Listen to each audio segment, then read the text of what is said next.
Am I back? Let me see. Right. Yes, perfect. Okay. Am I too white? Like, is it too much light?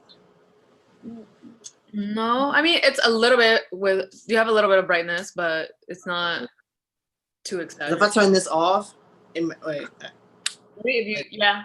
Is that better? I think so. Okay. Natural light. Okay, let me see. Yeah, okay, perfect. It's mirroring on the YouTube live. That's good. Okay, so I'm just gonna give a few minutes people can join in because like I had to change the URL in YouTube because of like the Zoom connection. It's like something like it wouldn't let me pick an already scheduled event on YouTube, so I had to create a new one. So I'm just gonna like give a couple of minutes so that people can join in and to the new URL. Matter of fact, did you post that? Yeah, I posted it. I posted it on the event. I changed it on the event and then posted it on the event, and then I'm also posting it on my Instagram. So that. And, I should post it on my Facebook as well.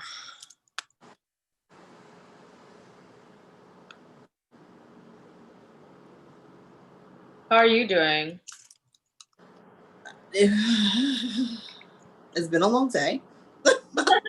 A very long day, but I'm okay. Yeah, my day was just getting ready for this. I didn't do anything else. I didn't eat. Yeah, me neither. But it's fine. Yeah, okay. Yo, why is my computer so slow right now?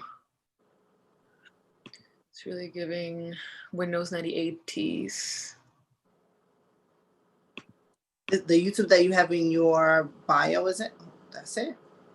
That's it. I put it on my own bio so that it's easier to click from there. Okay.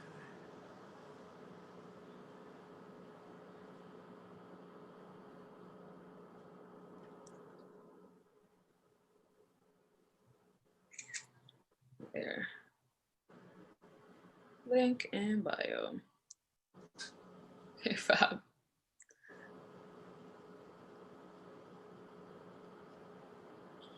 Okay. Yeah, see some people in the chat. People says Roxy heart. Hi. Roxy, give yourself a little more light, not a lot. Oh my God. Hey, ladies, love from Caesar. Oh, Caesar, I love Caesar so much. Okay, if I put this light on, it's gonna be super bright. Okay. Maybe if you put it like in a bit of a distance, like not right in your face. Like I have a little light here, but it's like not right in my face. Okay, just whoa. It'll dim because it's heating up. So okay, it'll dim. Gotcha. Okay, well, we have some people in the chat, so that's great. Hi, everybody. Divana is here. She says just sitting. Thank you. Okay, fab. So, Roxy, for the people that don't know you, and shame if you don't know her. Shame. Could you tell us a little bit about yourself, like outside of ballroom and also like in ballroom, how you started and what you developed into in the scene? Okay, so to kind of tell you who I am, like even in ballroom, I kind of have to tell you a little bit of like history backstory. So just be prepared. I am full of stories. I'm like one of those storytellers where just got I'm ready. Like, stories for days. Okay, so when I first came out, this is 1998. I just turned 40. Yeah, yay. But I came out in 1998. Well, came out in 1998, and at that period of time, the way that New York City was, it was the gay community. You know what I'm saying? Like we didn't have this breakdown. There weren't like lesbian clubs and gay men, clubs. It was like the gay club and we all were together. Mm-hmm. So I grew up with like a lot of ballroom people, like a ton. So at the time we were still kind of young, you know. The scene was mostly it wasn't as consistent as it is now, where it's like you have a ball every week. But for us younger people, we had like parties that we constantly went to, and at these parties we would just have like pop-up balls. So that was pretty much my introduction into ballroom. So I'm literally just at a party, and we having a category, or right. So so I was like a peer rat. So for those who don't know what that means, the section of New York, the Village, between 7th Avenue South, Christopher Street, between 7th Avenue South and the pier, was pretty much like our like hanging ground. And the pier, like if you spent all day and all night there, you were a pier rat. So I was a pier rat. And so I just wanted to just get in really comfortable with, you know, building relationships with community, and eventually got kind of acclimated with the women's scene, but still like hanging out with the mainstream ballroom scene. But like I said, it wasn't as consistent then. So you're doubling. No, you were doubling. I mean, like you were in both kind of scenes, just right. So there's a little bit of a very small amount of overlap. So I was mostly a spectator walking mini balls up until I'll call it the split. So I want to say it was around like the schism. like 2002, 2003, that's when the split kind of happened, where there were more lesbian parties. There was a completely different like nightclub life specifically for women. So that connective tissue of, you know, like all of us being together was gone, right? So so now with me kind of finding myself, I'm predominantly doing those things. So now the main sort of ballroom scene, I guess we kind of would say, was like Mimi Dior, legendary Mimi Dior, and icon Monet Ebony. They would have these mini balls at another lesbian party, and that's where I would walk predominantly. So I first started working Face. That was very short-lived, very short-lived. And then at the time, like my personal life, I was an exotic dancer. So my next category was Sex Siren, because it was like easy, you know. It's what I did. Like in your skill set, your right. So what the expression is. Right. So I found out that there was a website, and I don't even know if it's still open, called Downlink. And that's where like all the lesbians that was like our like lesbian MySpace. And and that's pretty much what it was. Like I my page, my profile, amazing. Okay. Amazing. So anyway, so through Downlink is how like the women's scene got promoted. So that was, I found out about it, I want to say like 2005. So the women's scene, because that's actually completely separate from WBT. Right. And I'll get to that. But the women's scene started in Richmond, Virginia. Oh, gag. Okay. Right. It was not a New York scene. And that was something that was initiated by overall mother, oh my gosh, Ruby Infamous. Okay. And I think she's a legend, not altogether sure, Nina Divine Chanel. And the two of them would, like, much like Mimi Dior and Monet Ebony was doing here, they would have parties and they would have categories, and then it became an actual scene. So they were having like mini bowls like once a month, like consistent. So a lot of the women's scene houses were birthed out of Virginia. In Virginia, okay. And like, I'm very ignorant on the topic because I wasn't there. And that's how kind of you find out about it. Either you get told or you were there.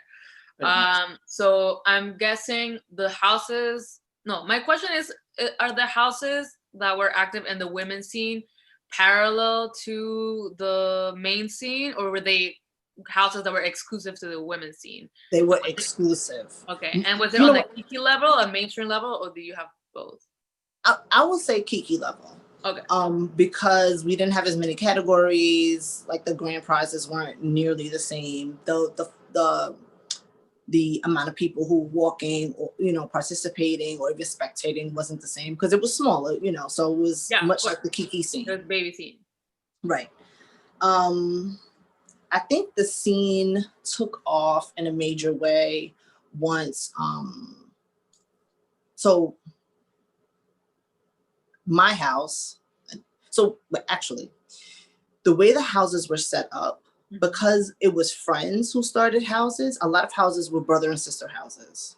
So they would compete together. So if you had like a team category, you would just go to your sister house or your brother house or whatever for those things. Yeah. And I joined the House of Moulin.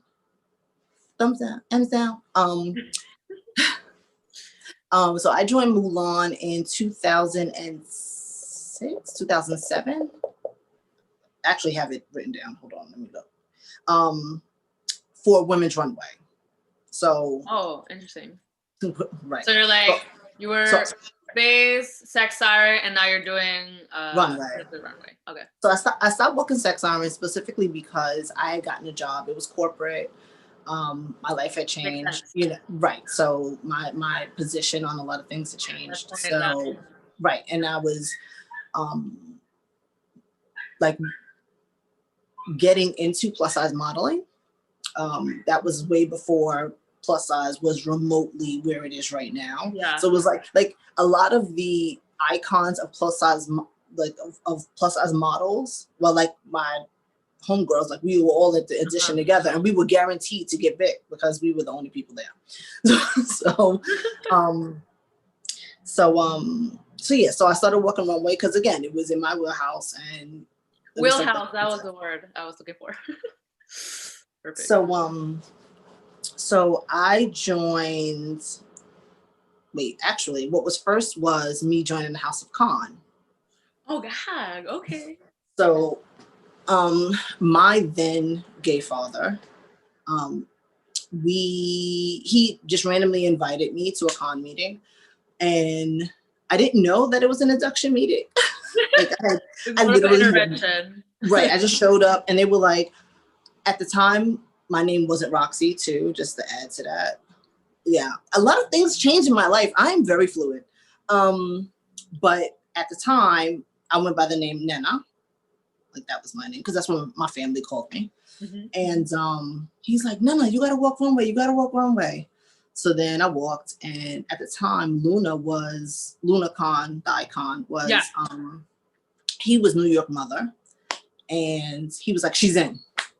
And I had no idea what was going on, right? So apparently I was in the house. And Luna's the one that told you to walk Runway, or was it your gay father? It was my gay dad. Okay. But like I said, I did not know I was coming to an induction meeting.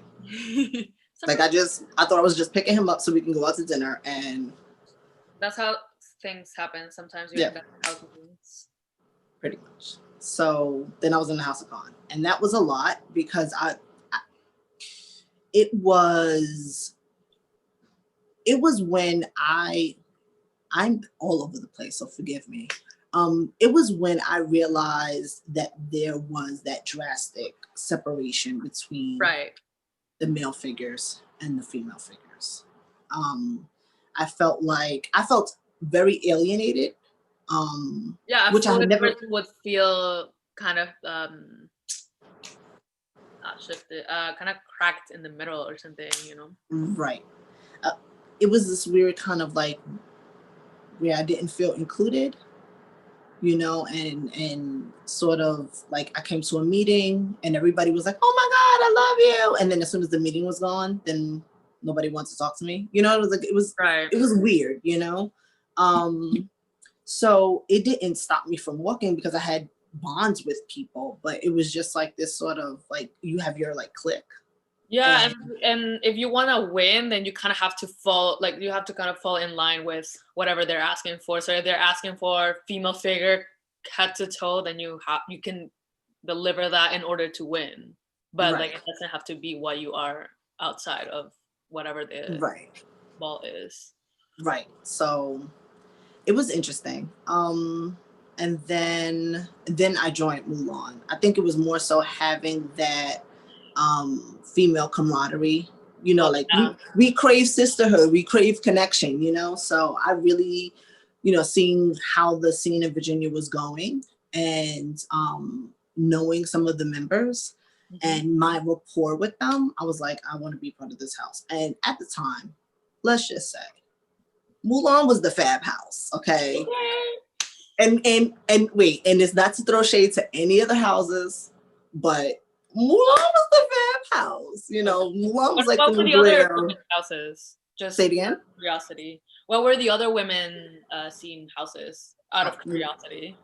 Okay, so I have a very, because my memory, this is like over 10 years ago. Yeah, of course. But I have a very detailed list. And this is not even all of it. So this is the rundown, right? So you have the House of Alpha, who is actually still active today. The House of Amazi, the House of Bieza. You had the Belladonnas and the Borsalino. So they were one house, but all the feminine women were Belladonnas and all the masculine were Borsalinos. You had the House of Bordeaux, Bijou, Cassidy, Cazal, Corleone, Ziada, Da Vinci, Divine, Ascente, Ascenza, Infamous, Fame, Gotti, Hilton, Illusion, Iman, Laconic, Mecca, Mulan, Monroe, Paragon, Prada, Prominencia, Skulls, Swag, and Vanity. Swag, okay. Yeah, Vanity. The House of Swag. And this is not, when I say this is not even a little bit. It was so many more like houses. So there were some like Virginia and New York, I'm guessing. Yeah, but now it's spread. So now around the time that I got in, I actually got in at a ball in New York. So it was like, it was a major ball, but it wasn't like a big ball. But I got in Milan in a ball in New York. So now it was starting to move north. So then Baltimore created a scene. So a lot of the houses are from Baltimore. Philly had their own houses. Yeah, and then Atlanta started. And Atlanta, hands down, had the most amount of houses. But then they kind of merged it because their scene is just different, where they were calling themselves families. So they were kind of like just cliques in a club, you know, or they were performance families. They would do like lip sync performances in Atlanta in the clubs. So they were the house of whatever, but they weren't ballroom. Okay. But they had the most. And we're to contextualize this, the years that the women scene was active, you would say between what and what year? I'm gonna say comfortably from my awareness of the women's scene, 2005. It may have been earlier, but I wasn't aware. So I became aware at 2005. I became a part of it in 2006. I want to say it's 2006 because it was a year later. 2006. And then I will say our last women's scene ball was 2010. 2010. So it was really quick, but like super lasting. Like it's a sad thing that we're not, having those types of functions anymore. A lot of weird factors came into play, but I think that it is something that anybody who was a part of the scene will never forget. Never. Yeah. It gives me kind of nostalgia of like not something you've lived, but like something you kind of missed out on. Oh, in terms of like walking? Oh, in terms of everything, because I age wise, And also because I was in Peru, I was living in Peru until like 2013, and there was no ballroom scene there. I was aware of the ballroom scene outside of it, but there was like no ballroom scene there. But also getting into ballroom, I was getting into ballroom like 2014 or something, and just kind of like also had that same reaction to how separate the male figure aesthetic and the female figure aesthetic is, and kind of like the categories, what they call for, and like how you should perform them as a woman, as in women in like a ballroom sense, like cisgender feminine women, right? So like how you walk, face, or runway or whatever, Sex Siren as a woman is a very specific list of things. Like it's a checklist, right? And it has to be a very specific aesthetic. Right. And you can't be all that like fluid or edgy in like, you can innovate in certain ways, but like you have to kind of fall in line in order to win, like we were saying before. I don't think so. This is a conversation I don't even know who I had this conversation with recently, but I don't think that mainstream ballroom, because now we're switching, because what was okay and allowed for the women's scene would have never been okay or allowed in mainstream. And not so much because of space. But not so much because of aesthetic. It was more for fun. So like we didn't have like it wasn't until 2009, 2010 where like effects was a thing. Like we didn't do effects. You kind of you walked in whatever it was a come as you are kind of thing, Yeah, everything. It was like that. So I wouldn't say that you can't push the envelope in mainstream. I feel like when it comes down to how we enter and walk certain categories, there's this stigma that we have to be a certain way, or we have to like hyper feminize ourselves, when that's not the case. That it's not expected for them, you know what I'm saying? But for us, we beat ourselves up, and then when we want to, or if we want to win, we emulate them.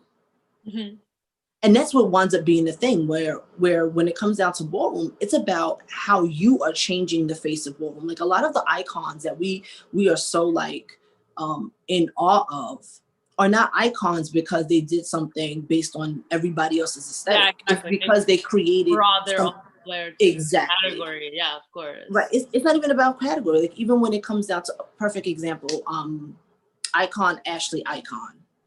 Like she was legendary for Banji performance.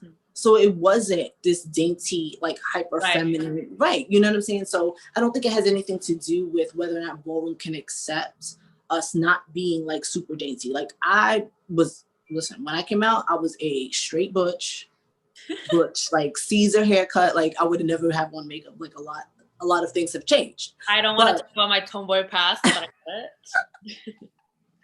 But yeah, I'm like, I don't think that it's not accepting. I think it's the fact of like, okay, well, if I'm gonna Vogue, then I have to Vogue like Monster. When it's like, you don't have to Vogue like Monster, you can Vogue like you. Right. And that's where we kind of get compared.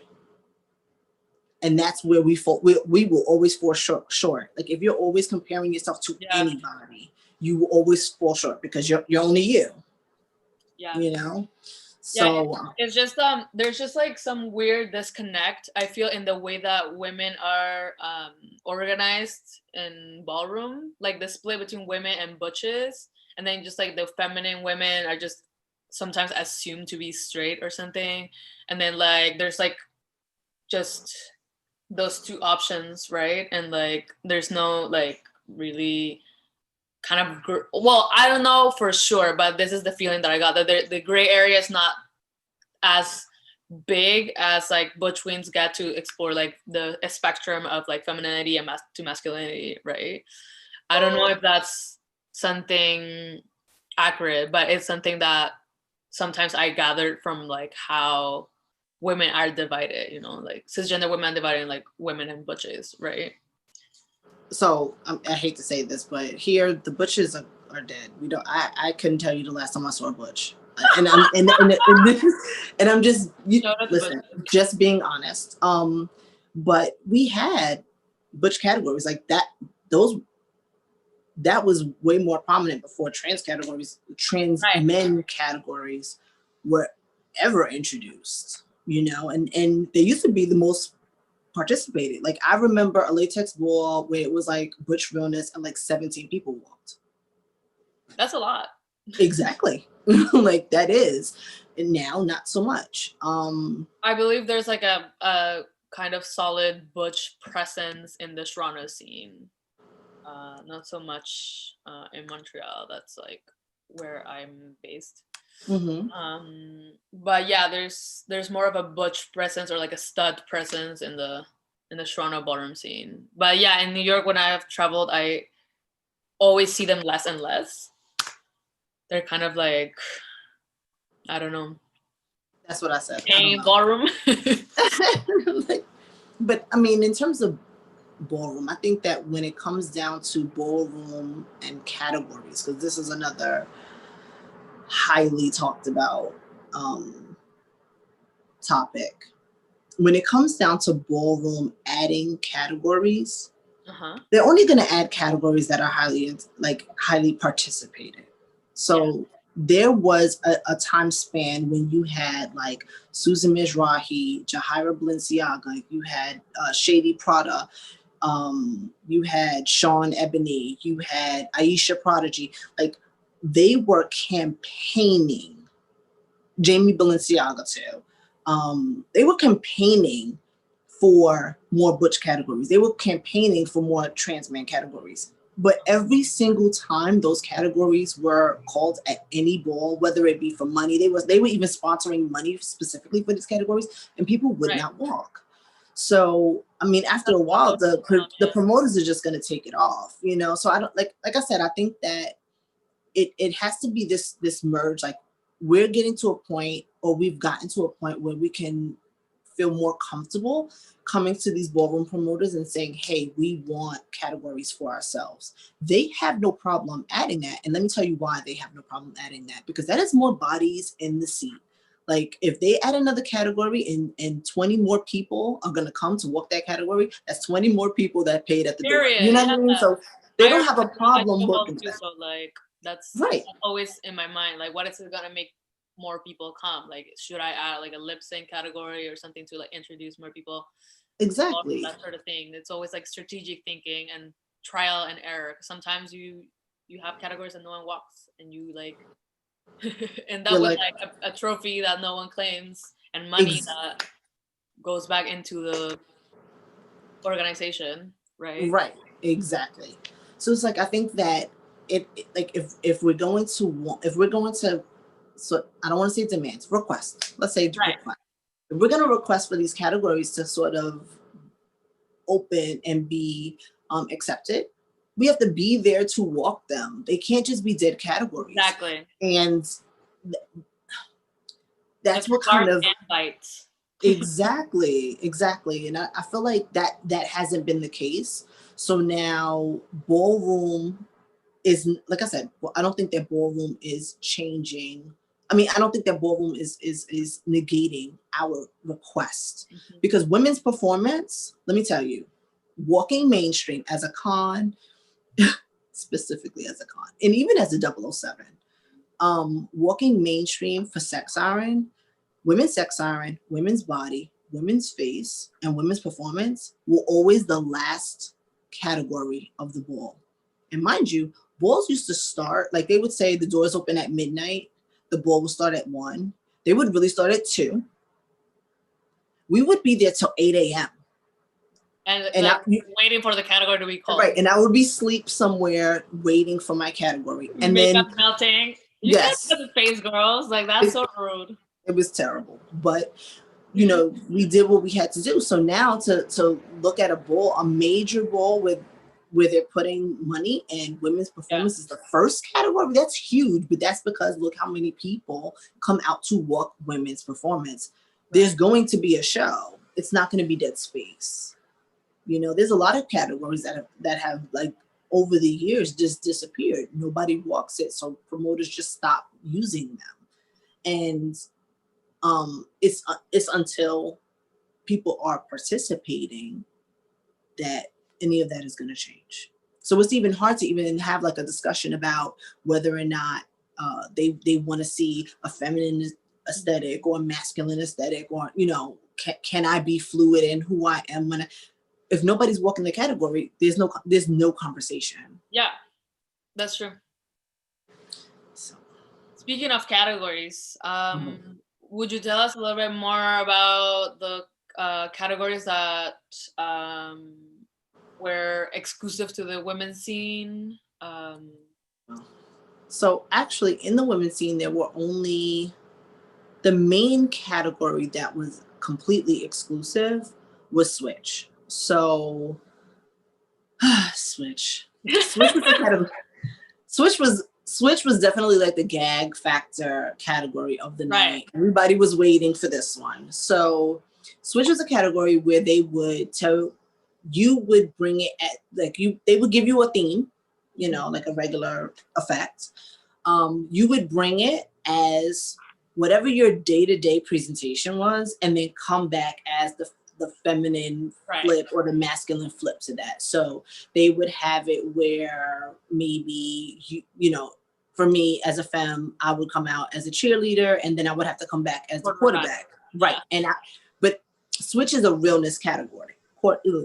Realness category. So I had to be real in my feminine presentation and then come back and give a real masculine presentation. Like it had to be flawless. I think that you had a lot.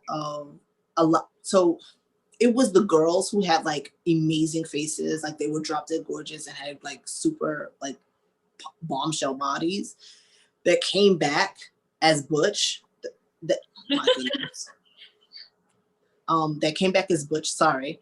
That came back as Butch that shocked everybody, or like or the Butches that were like super hard. Yeah. And then you realize how much body they right. You were just like fitting, right. Straight passing. Yes. And then the wig and heels. Yes.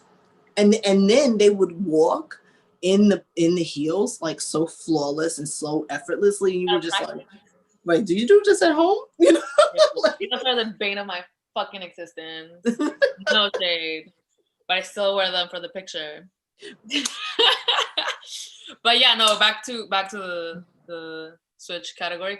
Yeah, I think that's such a gap, but like that's something that queer women get, like more than, because like you know how like in Realness in the main scene it's like Butch Queen Realness, Femme Queen Realness, Drag Realness, Butch Realness, whatever, but like they don't really have something that like evokes the subtleties of like being a woman and like passing as straight and like being fluid in the sense that you kind of it's kind of like code switching. Like if you're with your parents or whatever, you kind of like you can give this like straight passing vibe, but then when you're with your friends, you can be more of like your normal like presentation, which can be a mix of masculine and feminine, whatever. Right. And I don't think that subtlety is ever evoked in the main scene, right? Because like women are seen kind of like as just straight or feminine, whatever. It's so crazy that you keep saying that, because I have never experienced that. Do you think that there's a category or something that you can appreciate the fluidity of queer women between like passing as straight and like their regular presentation? That's what I'm saying. Performance. Right. I think performance hands down. Right. I think performance hands down has really opened itself to allowing women to not have to be so soft and cunt. You know, like so when performance, when I like going back old school, there was a soft and cunt performance, which was a completely separate category for Butch Queens. There was Vogue Femme.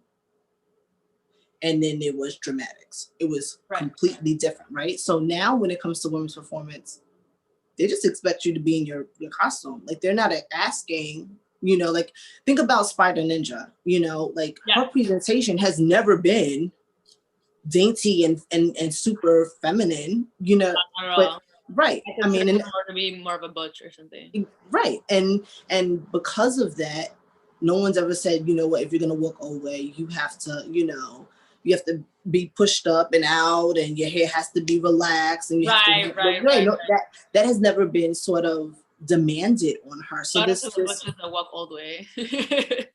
right. Shout out to all the butches that walk away. But even then, like I feel like when feminine women walked old way, like they were asking for ninja outfits. You can't do that in a pump. Nobody knows if your face is covered for that. Nobody knows that you don't have on red lips or you don't have lashes on. You know, you're just out there moving. And I think that this weird new, I'll say, complaint of ballroom demanding that any woman be like stereotypical, like hyper feminine is heterosexual aesthetic. Yeah, I don't really think that that's true. I've never felt that. You know, I think that me becoming more feminine was because as a butch, I dated butches. And interesting. I did. And me looking like this got more women. You know what I'm saying? Like you know what I mean? Like that's pretty much what it was, you know? So I'm just like, so I like, it wasn't a ballroom demand on me. You know, it was just like, we all have our faces with femininity, and like I definitely had a tomboy past, and I just became more feminine in my like transition towards moving to Canada because, well, when I was in Peru, there's like a very tense environment of like you have to be this gender role, and I really hated that, so I just did the opposite. And they're very Catholic and everything, so I just like really like tried to not bend over and conform to their standards, right? But when I was in Canada, I was like, I don't have that pressure anymore, so I can actually be however the fuck I want to be, right? So like also like but also Vogue Femme, it's not even my category, but I Vogue for fun, right? And it definitely made me reconcile with my femininity, because before femininity was kind of a prison, right? Like people will put you in this like box or whatever, that you had to be like this like hyper feminine Latin woman who's attracted to men, right? Half true. But it just with time it just kind of made me feel more comfortable, just like, I don't know, like fagging out, and it felt like more of a subversive femininity rather than like a conformist like heterosexual femininity. So it was more fun for sure. It didn't have necessarily anything to do with ballroom either, but I feel like the more I give that, the better results I get walking, or just like even if you are walking Vogue Femme, yes. No. Like I mean, I actually walk face in the city. I just Vogue for fun, but like voguing definitely was part of that reconnection with femininity, right? On a personal note. But going to the balls to either walk or just spectate, this switch towards more feminine definitely had a better impact in my case, right? Just like as a woman that walks face. But I don't necessarily think that it's like something that ballroom is like demanding of me. I just see better results when I go more towards that route, and I want to win, so I definitely, whatever gives me better results, I kind of like lean to, right? See, you know, it's funny because even when it comes down to, well, that's what you do because you want to win, right? So what, and I'm gonna challenge you on this one. Say a ballroom, say a ball is calling for a princess theme, right? And they want you to be a princess, which is super hyper feminine, you know. It is the princess tale epitome, exactly. Right. The archetype. What would be the difference of you coming as Mulan, or you taking Princess Jasmine's look and masculine, you know, making it a masculine effect, you know, putting on pants, wearing a suit, you know what I'm saying? You know, you would still have face, you know what I'm saying? Like, and because you're walking woman's face, the expectation ultimately is a feminine face. However, I think that in terms of effects, we do have the opportunity to kind of to be fluid and to bend the rules. Yeah, I would interpret it differently. I would definitely bring something like an Incan Princess kind of effect, which is kind of like a warrior princess, right? It's not like, I will kind of do something different like that. I feel like, you can innovate in different ways, staying in the kind of rules of what face calls for, right? You just have to be very careful in what way you try to innovate, because sometimes it can backfire. That's all. Yeah, I guess it's more so on personal opinions, and that's where, right, and that's where a lot of people blame ballroom for, where it's like, no, personal opinions are based on a person, and you can't blame an entire scene on someone's perception. You know what I mean? Like, that's the issue I have with, like, oh, I got shaded. Like, oh, I don't want to walk ballroom anymore because I got shaded by this one person. I'm like, really? Is that one person like the tell all be all of all things? No, you know, like, I've been chopped a million times,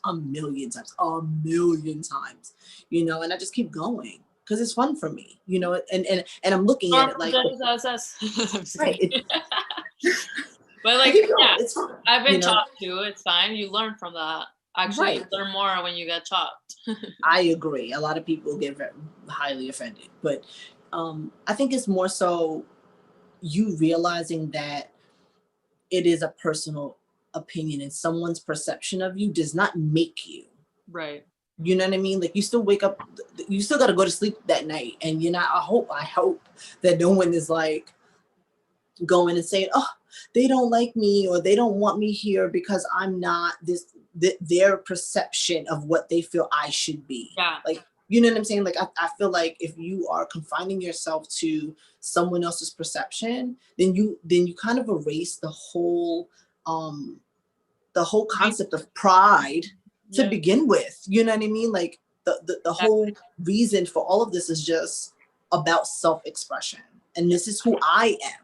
You know what I mean? And it's usually just like some butch queen that chops you because it's like a personal opinion, right? So like, how are you gonna let one person dictate the rest of, like, you love ballroom, you're walking ballroom because you like it, you want to be in it. So I've been chopped and I come back to the floor in fabric, and that's what I would also recommend to people that get chopped several times. A million times. Tell me about hair affair. So hair affair, it was such a good category. But yeah, so inspired in those like hair shows. Yes, very much like avant-garde, bigger. Yeah, the bigger the heaven, the closer to God. Yes, huge. Like, how can you take hair and make it like amazing? Hair affair used to actually be a mainstream category. Something that nobody walks it anymore. So then, you know, like, this different level of creativity that doesn't have anything to do with beauty. It doesn't have to do anything to do, like, I felt like hair affair, foot and eye, what else was a good category? Hair affair, foot and eye. There was like 2 more categories, and my brain is acting old right now, where it was like completely void of like ageism, sexism, classism. It was all of those things. Yeah, it meant absolutely nothing. It was just about the artistry of it all. And those bizarre, they have it very, very randomly now. It's not as frequent as it was before in the past. But those categories were all about like creative expression. you know, and I feel like that part of ballroom that was so cultivated, like think about ballrooms, you know, being around the same time as the club kids. Like, can you imagine how amazing those costumes were? You know what I mean? And now that stuff is not celebrated. It's not put out there anymore because less and less people were seeing that as they wanted to be physically seen, you know, so you had less people kind of indulging in those creative aspects. Matter of fact, Designer's Delight. Oh yes, Designer's Delight. Right, I love Designer's Delight. But that's like I said, it's no longer this celebration of like different skills and talents that other people have. Now, I personally still admire all of the designers who remain in ballroom and like make effects for everybody else. You know, they might have their own line, but they make effects like all the time. You know, I love that. Designer's Delight anymore, so that's like their way of showcasing their own lines. They you know, can't walk that. They can live through the other other categories, right? Like I feel like Designer's Delight was like our fashion week. You know what I mean? Yeah. Where it was like well, what do we get? And blah, blah, blah. Exactly. We got to see like the imagination in a different way, and we don't have that anymore because of whatever reasons. There's less and less people thinking that it was an art form to be seen or something that was gonna like, you know, get the people up, you know, at a ball. So yeah, hair fair was. It's a lot of like very specific skills, and then also a lot of time commitment. Yeah. Compared to other categories, I feel. So that's also nothing is more time committing than body and face. Oh yeah. Like that's a lifestyle. It's such a commitment. Yes. It's like every day just like working on, and like just like the one day that you're supposed to walk, a pimple comes out and you're fucked. Yep, and you cannot walk. And you cannot walk. You're not gonna walk with a pimple there. You're gonna get chopped. Like save you embarrassment. Well, you shouldn't walk. I've seen a lot of people who don't care, and you just like, today wasn't your day. Yeah, it's just like so misleading in the title of the category because it's a category that's all rounded. Like you have to have a look that goes with like it's kind of like face, best dress. There's like a lot of things at the same time. Yes. And also it's a lifestyle. Well, yeah.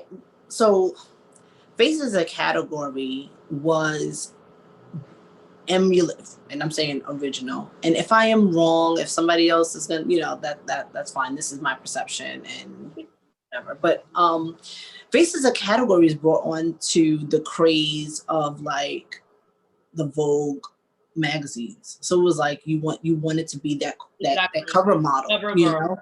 Right, you wanted to be the cover girl, and you had to emulate what a cover girl looked like, and that's where that whole like best dressed, you know, that feeling of like I have it all, and I'm so wealthy, and I'm so this and that feeling of like opulence and luxury, like that came from how a model dressed in Balenciaga or dressed in Prada or head to toe, you know, Chanel is feeling when they were on the cover of a Vogue magazine, you know. So that's where that allure came from. So I think that's one of the categories that remained as true to its original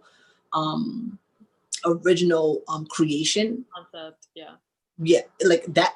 I think face is probably the only category that hasn't morphed into something else. Let me see the comments here. Twisted says, funny enough, I think that Switch is still one of the most entertaining categories in the women's balls. I think we should do it in mainstream. I would love it. Yeah, that would be fab. Because like I feel like since the women's scene ended in, like you said, 2010, 2011. Yeah. Kind of, like they have been like the people that still walk have been absorbed into the mainstream scene, right? No. No? No. Did they just quit ballroom?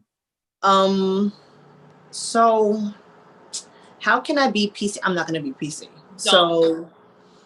So in the height of the women's scene, there was a lot of conflict between butches and trans men. So now this is when trans men became more visible, and I'll say more celebrated. I'll say that. Okay. So it was a lot of drama at balls on who could walk which categories and who should be walking trans man categories. Right. And I'll say over the course of 2 years, that was the thorn in a lot of people's side. That was an argument for a lot of friendships ended during this period of time. I'll say that. Actually, there was a similar phenomenon with like junior femme queens, I think. Yeah. Like who was Right. allowed to walk certain categories because they were or were not in hormones, and people started policing Yes. what people were doing, like right. In terms of hormone intake, right? Right. So But it was similar. You could say something similar between like the butch and the trans men categories. Yeah, because I think that people, once again, people's perceptions, people's opinions on when that cutoff line was, it's hard to gauge. You know, you have, and because I want to tread very, very lightly on just certain things that have happened. So you have women, and I'll put myself in it. You have women like myself who have hormonal issues and can naturally grow a beard. It happens. Yes. Right, it happens. And then you have people who are taking maybe estrogen blockers, and therefore they can now grow a beard.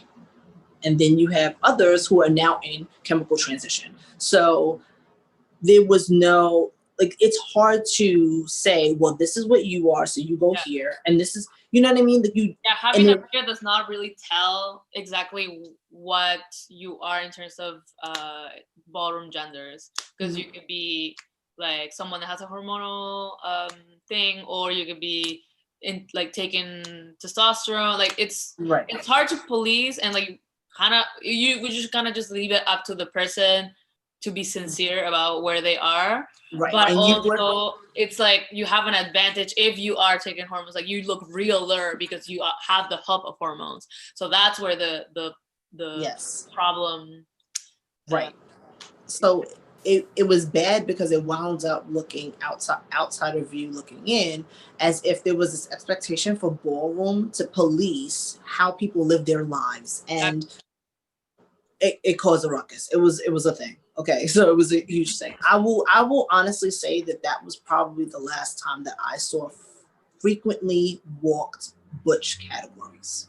That's kind of when it kind of faded into the abyss. But also because you now have this influx of trans men coming into the scene, the title women scene just wasn't appropriate. It was very limited, right? So, and even, you know, those who identified as butch, stud, femme aggressive, or AG for the New York ones, like they all were like, women scene does not sit for me because it implies a scene full of femmes, you know? So a lot of I would be happy to be around. I love me some fun. I mean, honestly, even if they were walking, they were happy to be around us too. So a room full of femmes, like I'm down. I'm in.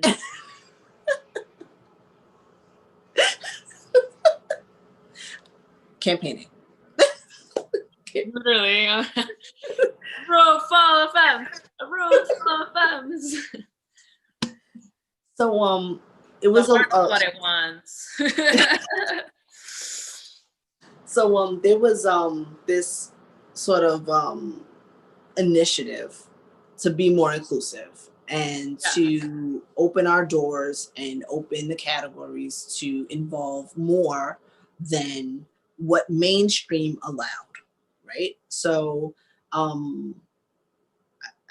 couldn't even tell you it was a field of people. I'll say that it was a field of people. But the committee was like, again, Susan Mizrahi, Shady Prada, Jahira Balenciaga, myself, AJ Prominencia. I feel like I'm missing Mother Monroe. who else? It was a collective. Oh yeah, Sister said that Monroe was an all women's house, something like that. Right. It was a collective, and we all wanted to change the scene and, like I said, open it up. And that's where the WBT comes from. So it's not T for trans man. It was T for those of trans experience. Right. So that's what the T for us that stood for.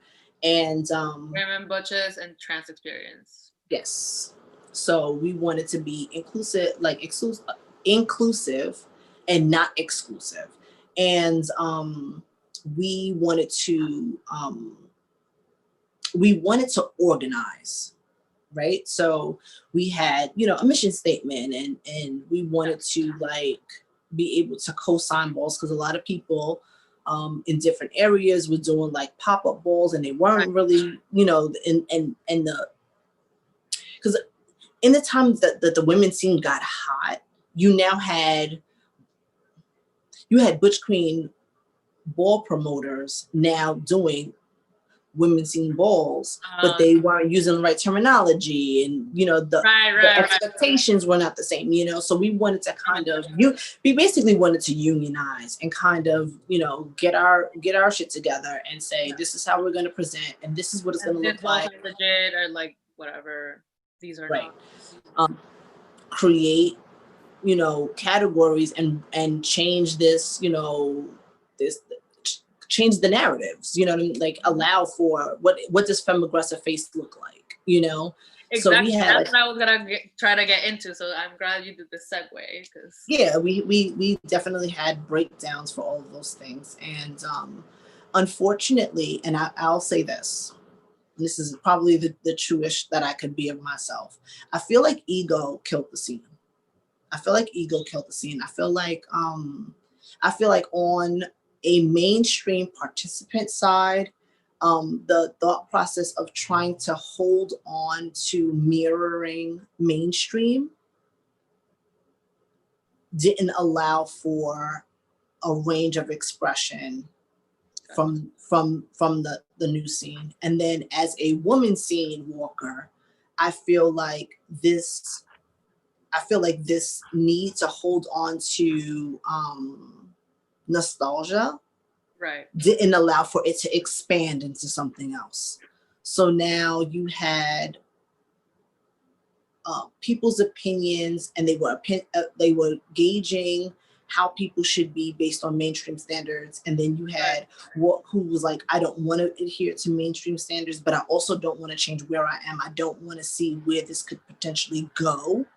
Even, so it was like, as much as they were trying to work together, they were working against each other. And eventually, a lot of the smaller houses, like I said, they were mostly families. They would come to a ball, but they might have one or two people walking. They kind of, just decided to stay families and stay away from ballroom. And then balls stopped happening. People stopped coming. And then it kind of faded away. I think that what I will say, and what I'm proud of, is the fact that connections between those from this era still remain strong. Like even though I left my house in 2011, they closed officially, I want to say 2013. I think the house closed. I'm like, those are still my sisters. Like, I've experienced like the birth of their children. You know what I mean? Like, we're still very connected. And I'm proud of that. I'm proud of my connections, even with like overall mothers and mothers in other houses, because like me being a walker, I wound up being the Northeast regional mother for my house. And when you're doing the politic thing, because you have to do that as a mother, you wind up creating these bonds with other houses. And it's good that I'm able to still text people and say, hey, happy birthday. Like, I still have your phone number from all these years. You know what I mean? So I think that sisterhood, that necessity for us to connect, still lives true, even if we aren't connected via ballroom. So how do you feel that need for sisterhood translates into now women, butches, women and butches walking in the mainstream? Um, Lack. well, there is a lack. I will say that there is a lack. I think that I think there's a lack more so because there, up until fairly recently, there wasn't a lot of us in mainstream, and unfortunately, when you're looking at ballroom, you're coming from, how can I say this? Okay. Me being in House of Con, right? It was in my chapter, there were 2 other cisgender women in my chapter. 2, 3. There was 4 of us. There was 4 of us in my chapter. Right, there was 4 of us. And out of the 4 of us, even though we knew each other in the house, once we left the meeting, we did not hang out. Some were still heterosexual and some were homosexual. So your paths barely cross, right? Right. Different lifestyles. Right, completely different lifestyles. Now, add on to that being in a mainstream house where your whole house is butch queens, right? And now there's less of you. So it's like, okay, well, I only hang out with them. And they're telling me that this girl that I may never have crossed paths, like we don't hang out the same parties, we don't have the same social group connections outside of being in the same ballroom setting at the same time. That's my rival, right? And that's all I'm getting fed. So I don't know her. She might be a very lovely woman, but all I'm hearing is attack her when you get on the runway, right? Right. Yeah. Right. And then you get pitted against each other for sure. Exactly. Right. And exactly. And I'm not placing blame on anyone. However, I feel like I'm not placing blame. No, I'm really not. But I think that it comes to a point where we have to now get out of, we as women hold on to competition between women, like it becomes part of our soul. And I don't know why that is. Automatically. Right. While you'll watch the butch queens and they will go up there and they'll vogue and they have kicked each other in the face. They have like slammed each other in the head. And then they get up there like, oh, that's my Kiki girlfriend. I'll see you next week. We going to the club, BBQs, you know, and right. Like for them, it's like, okay, we had our moment and now we can be friends again. While we're left and we're going, I can't believe she beat me. And we do all of that when we leave. And there's nothing wrong with this. Socialized into us, you know. It's horrible. Kind of like unlearn, but it's kind of like ingrained. Right, and it sticks with us like glue, and it's horrible.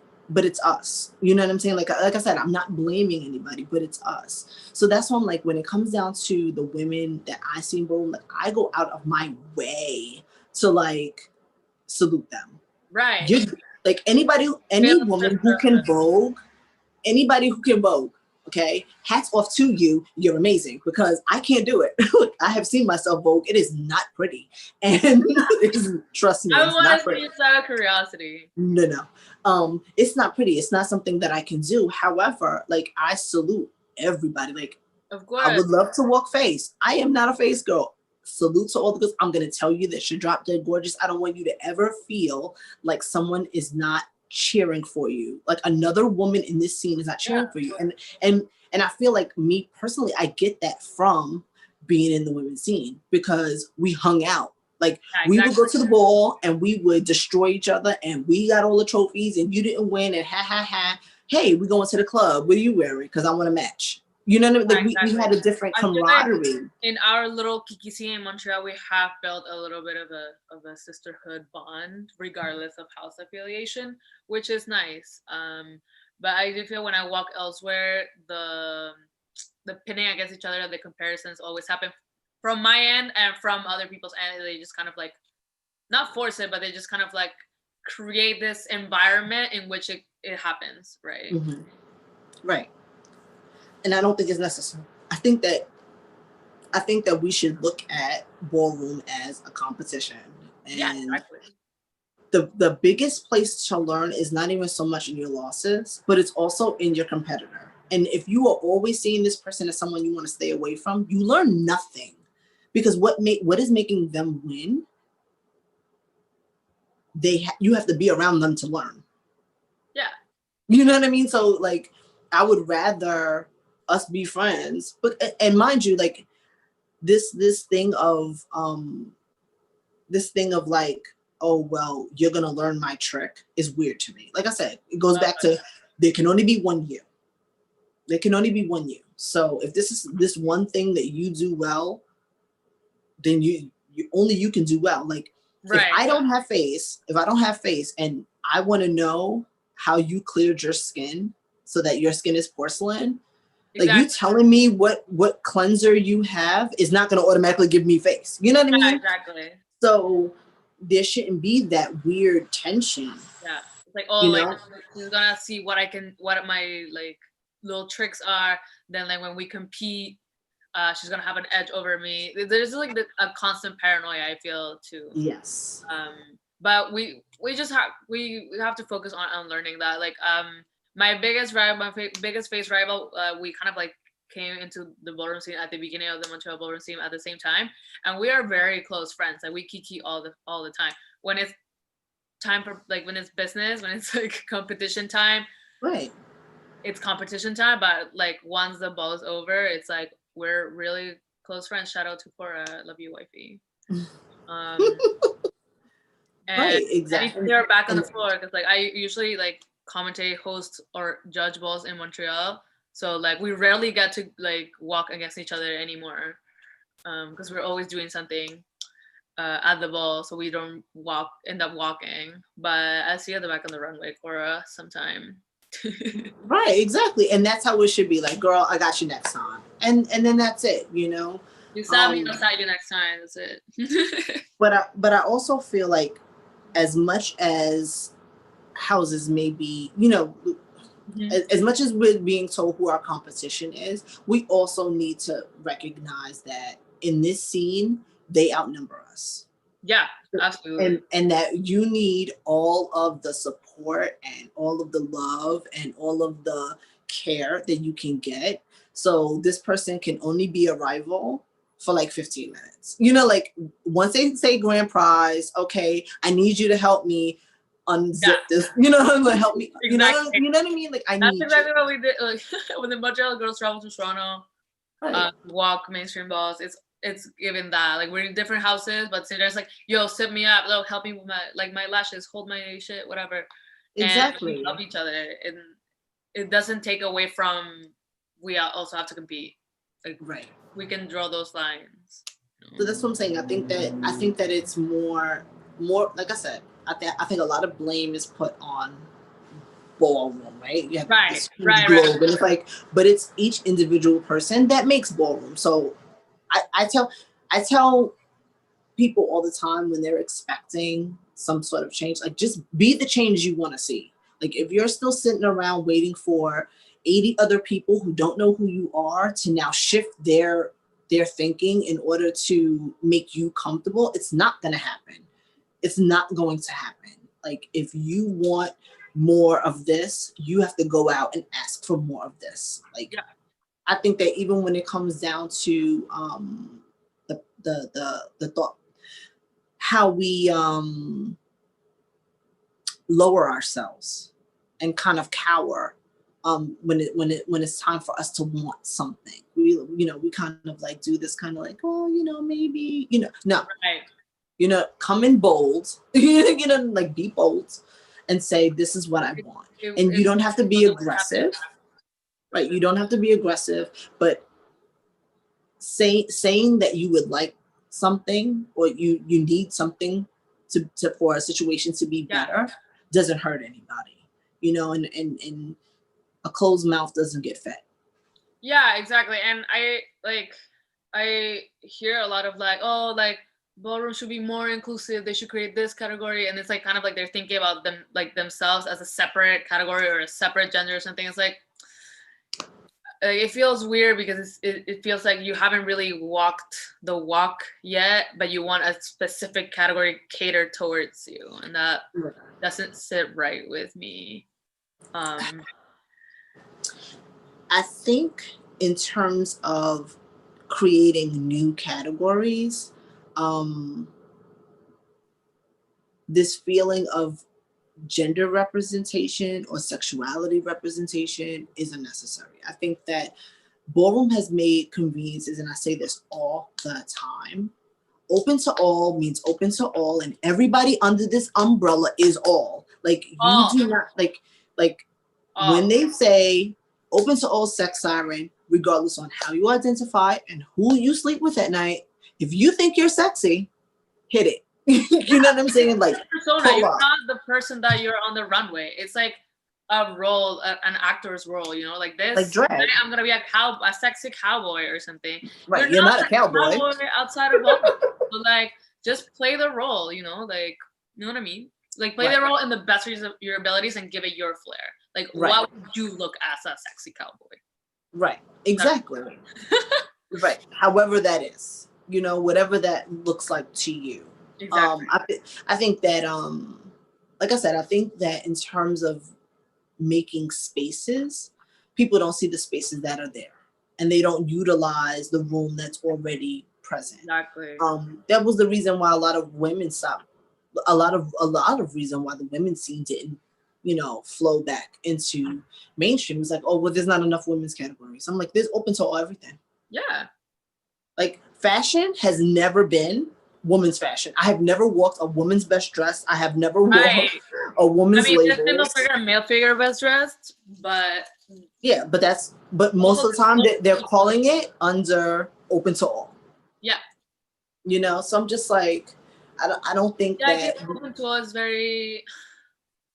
It definitely gives a chance to kind of mix and match different fashion forward elements rather than just like stick to a certain aesthetic, right? Right.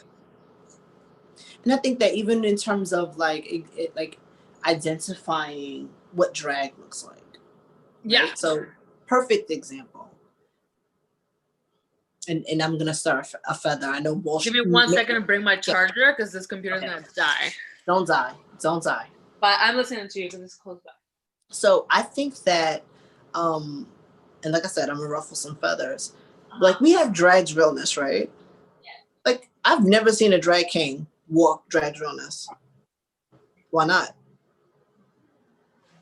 It's drag. You know what I mean? Like, do it. I've never seen a drag king walk drag Realness. Right. And I don't know why. You know, and granted, I know that it would probably like upset the ballroom. So I know I'm gonna get a lot of like, Roxy, what are you talking about? But it does say drag. It would fall within the lines. Yeah, you can definitely find the loopholes there. Like, you know, there's Femme Queen Genuine who walks Femme Queen Realness, but she walks as a stud. Like, she plays a cisgender masculine woman, right? But it still falls into Femme Queen Realness because she is passing as a woman. She's just passing as a masculine woman. Right. That's like, to me, that's like a great way of like finding the loophole into innovation in ballroom. Yes. Right. And that's what I was saying. I don't think that it's so much that ballroom needs to define down to the T. Like I said, as trying to define something literally and then kind of putting it concrete for women seeing to WBT, I see how it doesn't work. You know, I see how people go, wait, but there's this 2 degree on which you're missing myself. You know what I mean? And sometimes just having that open door, fall under the umbrella. It's okay. Like, that's what the whole like pride umbrella is supposed to be. Like, everybody under here, you know, like. Wouldn't you say that a drag king would fit more in a Butch Realness category rather than a drag Realness category? Or do you think that loophole is like something that I think that because they are drag, I mean, this is my personal opinion. Like I said, this is Right. not me trying to, you know, dictate ballroom. But for me, I see a person who is right now presenting the other, another gender. Mm-hmm. Now I'm judging it on realness. Right. You know what I mean? Like I wouldn't say that a drag king would be under Butch, because I think that like with a drag king you have like you're gluing on potential facial hair, you're binding, like all of those things specifically for the category. While Butch realness is this is where I live my life. You know what I mean? So okay, totally understand what you're saying. Yeah, I wouldn't put like I had the perception that like in the same way that women and ballroom means a very specific thing, which is cisgender women that look feminine. Mm-hmm. Drags was a very specific thing as well, that it was just butch queens as presenting as women, right? So I was like, well, if a drag king were to walk drag realness, it would be chopped on the just on the concept of what drags as a gender in ballroom is. Like that's what I thought would happen, right? Because they weren't presenting feminine. Because I thought that drags just meant specifically butch queens up in drags. Right. Exactly. And that's technically so what like the category a is. woman doing a drag king would not fit into that definition. So I would think that they would chop them just on those grounds. I agree, but I'm also saying like because they no longer say butch queen up in drags anymore, like they don't drag it out. It's just drags. It just says drag. You know what I mean? Like it would just be fun. Yeah, and this is what I'm saying about it. Kind of have to do little workarounds. Right. Like maybe you just do it at a mini ball first. Maybe not do it at, you know, at the house ball where you might be a little start at a kiki ball even, you know, and then have everybody go, wait a minute, what? You know, and who knows? But it has to start somewhere, right? It can't just be, well, make room. Sometimes you gotta, you know, make waves. And then the ocean kind of moves for you. Period. Caesar on the chat says like, yeah, she says be the change you want to be all the time. It's so true. Is the key way to becoming a leader. I love Caesar. It is because I think, that's a whole nother thing about leadership. I got a lot of opinions about that. but yeah, I think that when it comes down to everything that we have, like thinking about the pride movement in and of itself, it was, I am not waiting for you to make room for me. Exactly. I am going to have this space. I'm going to have families.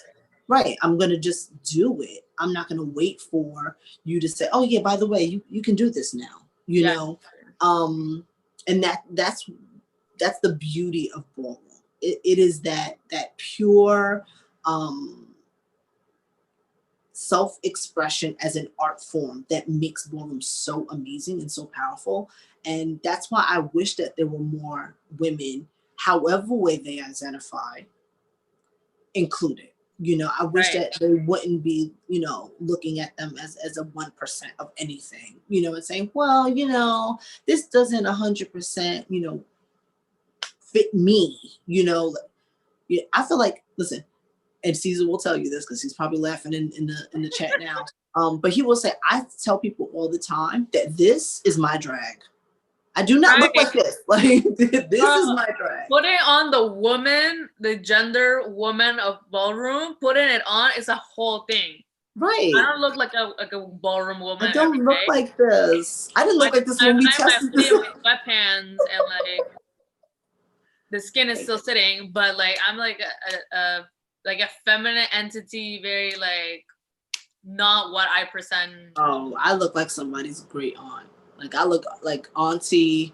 What is happening? Yes, I'm a whole mess. And everybody's like, Roxy, you look terrible. Like, please don't FaceTime me like regularly on a Wednesday. You are going to get, whoo. No, both for FaceTimes are like rude. I need to be ready, camera ready. Exactly. It takes a while. So but that's what I'm saying. Like I wish that the costume too. Right. And that's the whole thing. I think that when it comes down to people wanting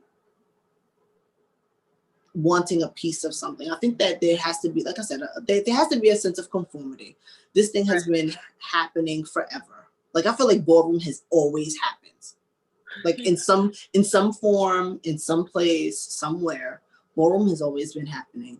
And the categories that we have remain consistent. Like they remain consistent because it is a nod to history.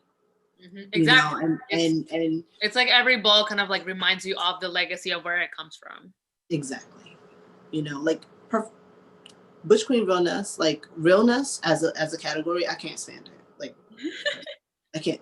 Butch Queen Realness, I can't stand it. Like, the lines to me, and lines of Butch Queens. And I get it.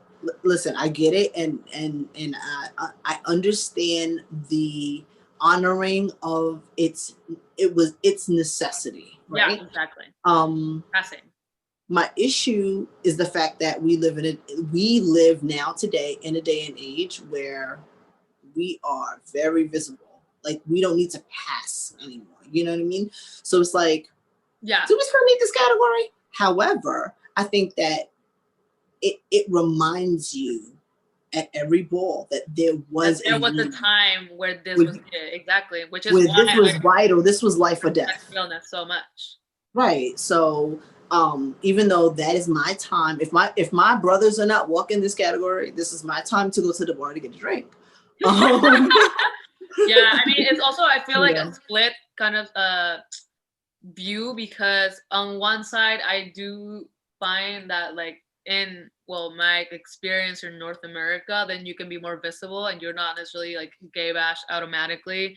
Whereas like if you are visibly queer, where I come from, then a beating ensues. Yes. So like it also reminds me of like, there's other places in which this is still necessary, including my home, right? Right. So I get it, but you know, I think honoring ballroom as it is and seeing what it represents on a larger scale, I don't think that we need to change it. Personally, I don't think that we need to change it. I think that we all need to look at what it is and figure out where we fit. Exactly. I feel I think that there's something for everyone. There is. There are. Put in the work. Just pay attention. Ask a question. Exactly. You know, I would have never merged into the different categories that I've merged into, because if I would have looked at it like, oh, well, you know what? I'm no longer a dancer. I can't walk Sex Siren anymore. Like, I've gotten up in the age and my body don't look the same.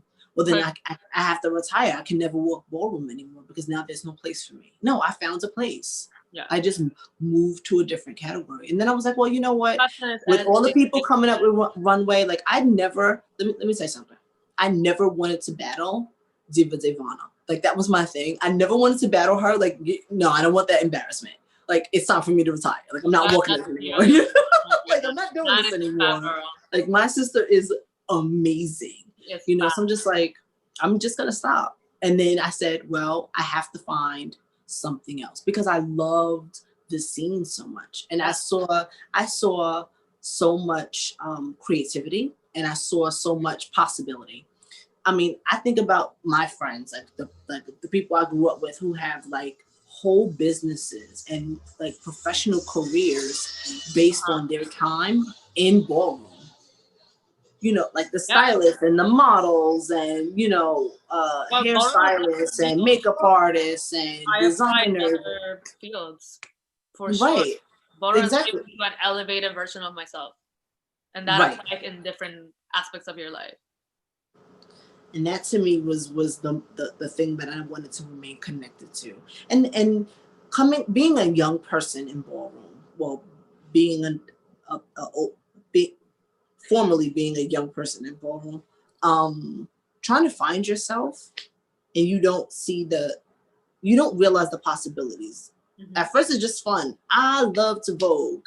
And then you blink and now you're a choreographer and you're doing everybody's music videos and you're like, what? When did this happen? Or, you know, like, you're like the House of Moulin. Hey, we just won $100,000 on HBO. You know, who knew? You know what I mean? Like we kind of dismiss. Exactly. We kind of dismiss that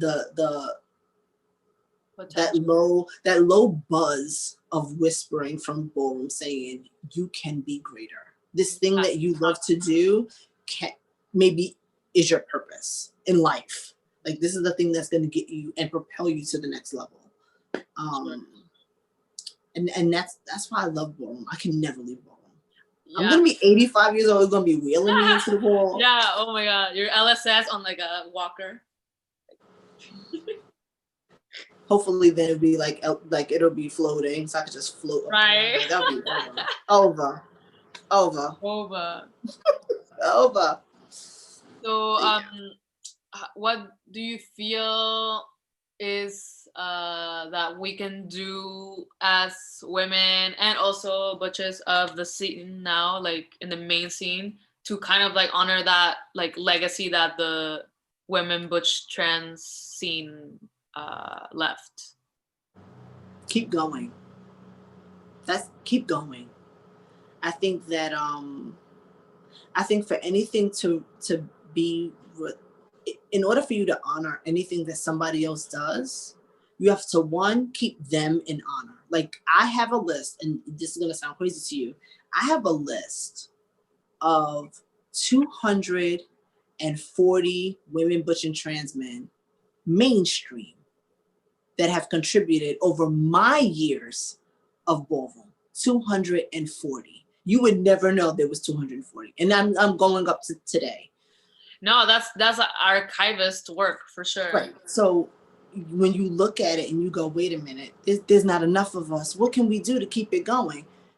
240 of us kept it going. Yeah. You know what I mean? Like there's a lot of work that needs to be done, but the ultimate is one, keeping those names known, keeping their legacy going, and then picking it up and adding to it. Yeah, take it like on and exactly. Exactly. I feel like now if there is a group of butches who are walking in Montreal, like how can we push that? Let's exactly. Let's all, I mean, when the borders open up and everybody's not sick and, you know, we can have ballroom again. Like, how can we get all of these people to come walk a Butch Realness category somewhere? You know, like, how can we now keep it going? Because every single time that we walk away from something, or like I said, don't find a place in it, we let that thing die. And then it's almost as if it never happens. Like I think about all the Butch legends who were on that list who now don't have it, like no one's looking up to them because nobody knows their name now except for like people like me, oblivion, because there's no one like carrying that, right? Like you kind of have to still be the name in people's mouths, or you just get forgotten. Exactly. And especially in a scene that nothing is like kind of like necessarily written or documented in a way that's like open and accessible. So like if you do fade into oblivion, then like you're just not talked about and that's it. Right. And maybe the clip exists, like the vintage clip exists somewhere, but that's it. Right. And that's what the sad thing is. Like I think about the fact that you have people who pass away, right? And in mainstream, depending on their contribution to ballroom, you'll have these categories where they say, in honor of so-and-so, bring it like this, right? Mm-hmm. We can't even do that. Like we can't say in honor of, you know, especially butches, mm-hmm. in honor of this person, bring it like them, because nobody remembers how they brought it in order to replicate that, you know, or only a few amount of people that the new generation of women, but you know, females, I'll say females, the new generation of females in ballroom are even connected to, which is also another shame. Like I am actually really honored that the women that I looked up to in ballroom, I have a connection with. Like even if they don't never walk again, they don't never have to. You know, I'm able to still like contact them and say, hey, how are you doing? Like, what's up? What's new with you? where that connection is not the same. And I think it's sad. I think that it is, once again, the old saying, well, the new people need to come find me. And the new people saying, well, you need to come grab me. And that's why I refuse to be that person, because I don't ever want to be forgotten, like ever. So yeah, I'm always going to be like, the only way is to stay until the end. Right. Create moments constantly. Right. But I also want to see who is going to be the next woman who comes after me walking fashion categories. I would love that. Right.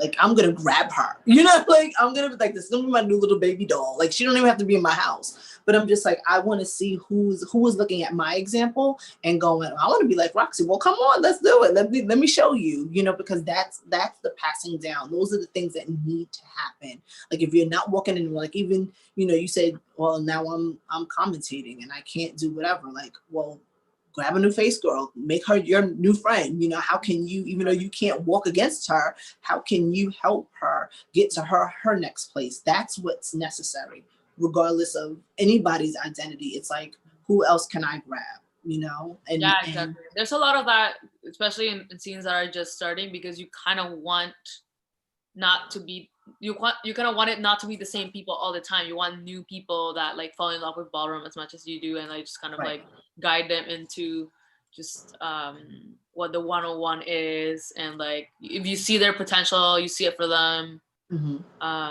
then it's a new addition to the scene, and that's like another sister, right? Right. It's like a new star in the sky. Yeah, and it's so necessary, and I don't think that we do that enough. I don't think that we congratulate each other enough. I don't think that we empower each other enough. I don't think that we check in on each other enough. I don't think that we listen enough. And those things is what is going to, I don't think we challenge each other enough either.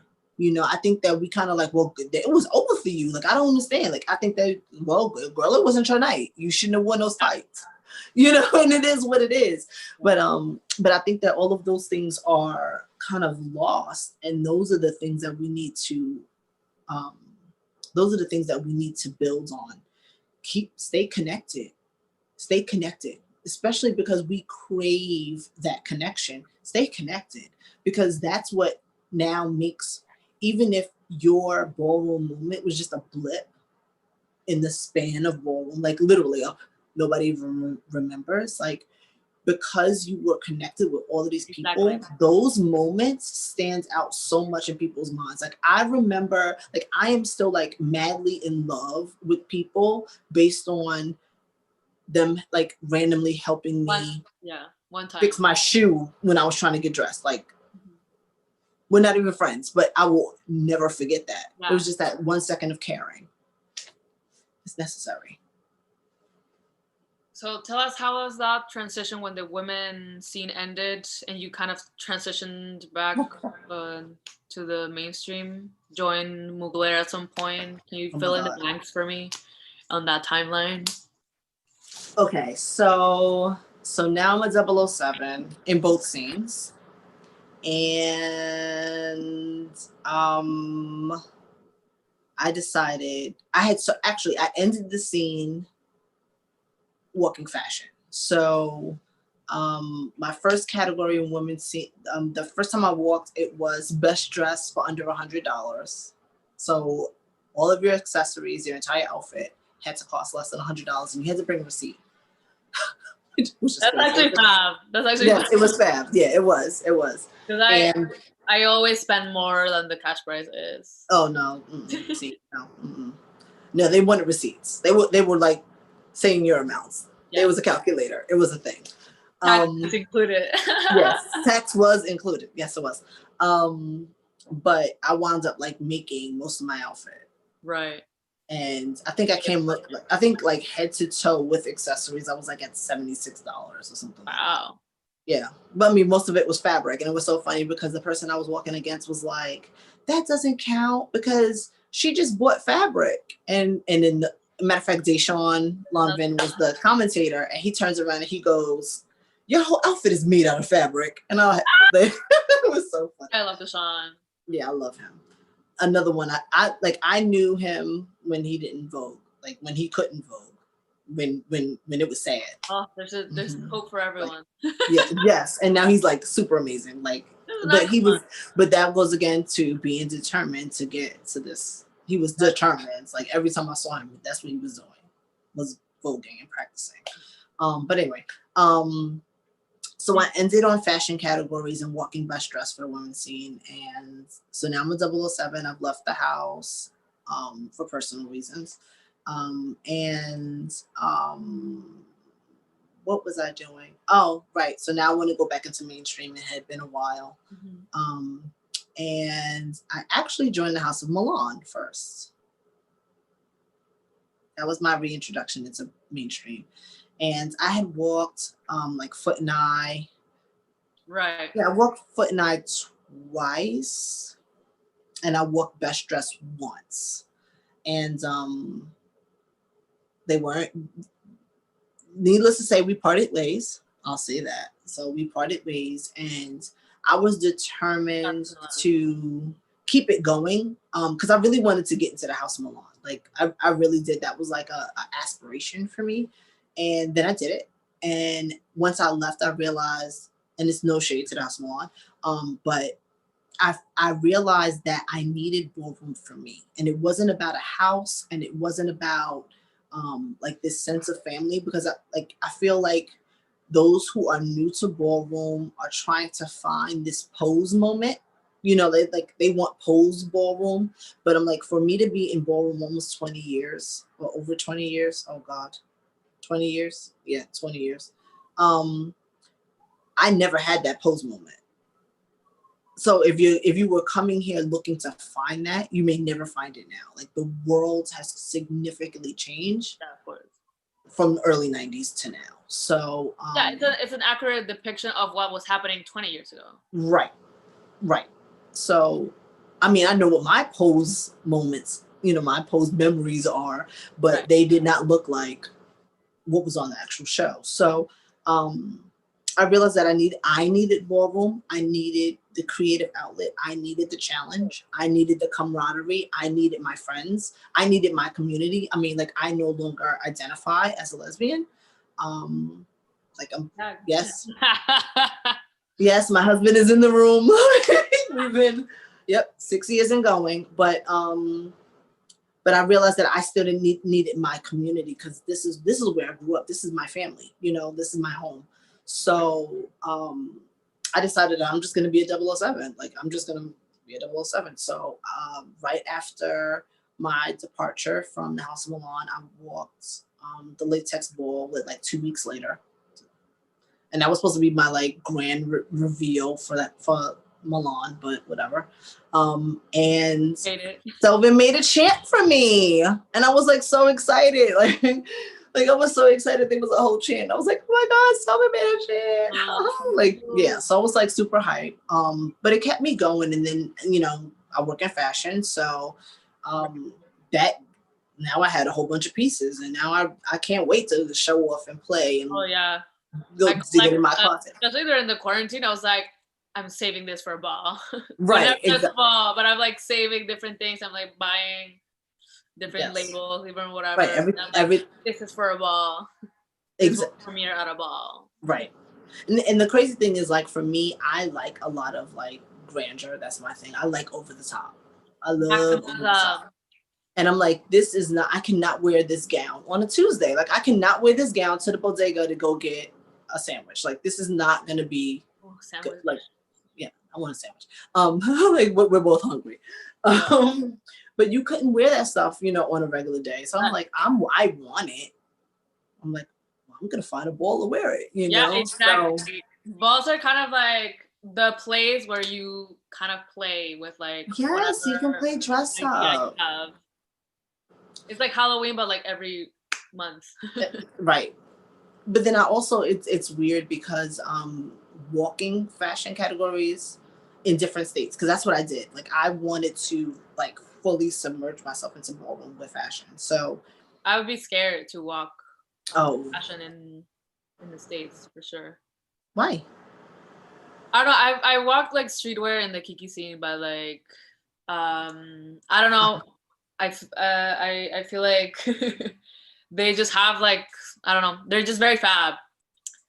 Not that I won't do it, but I definitely need to prepare for. And I'll tell you right now, if you saw me now versus the first time that when I walked best dressed under $100, I looked a mess. Okay, a mess. Nothing about that was best dressed. I would chop myself 3 times now if I would never put that on. Right. You know, you grow, and that's the beauty again. Yeah, of course. Grow. So. Woo! The first time I walked. Just do it. But yeah, so I was walking state to state, just trying to get a feel of me doing this by myself, which is hard. Without a house, it is hard. Like there was a lot of times, like there's a lot of balls that I walked and people was like, I didn't know that was you, because I didn't have, no one was chanting for me. Right. No one was, excuse me, Roxy's coming, you know. I would just kind of step in like, hi. But it's also very hard because you kind of have to carry all on your shoulders, right? Exactly. And then I got to watch my own bags, and I have to help myself get dressed, and I hope, guess I'm walking labels. I hope my labels that I came in don't walk away. You know what I mean?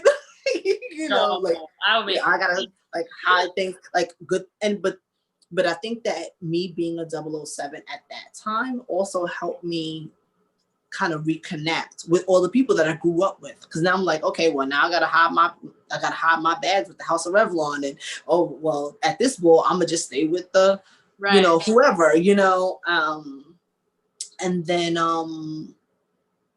but I started missing having a ballroom family. That's it. I missed the connection that I had when I was in the women's scene, being Mother Moulin. Like I missed having meetings, and because I like structure. And right now I was kind of like, as a 007, you're flying by the seat. I don't want to walk, forget it. You know, I don't want to have to pay dues. Well, you don't have to because you're by yourself, you know what I mean? So I was like, well, maybe I should get into another house. And I wasn't really sure what that was. And then Latex 17 happened, and I was there, I think. So I walked best dressed, and I had my cousin and her girlfriend with me, and they watched my bags because I was 007. Mm-hmm. and I walked best dressed, and my favorite person to chop me, he has always chopped me for this category, Icon R.R. Chanel chopped me for best dress. Like, I mean, I might have been 3 steps onto the runway before he chopped me. Okay.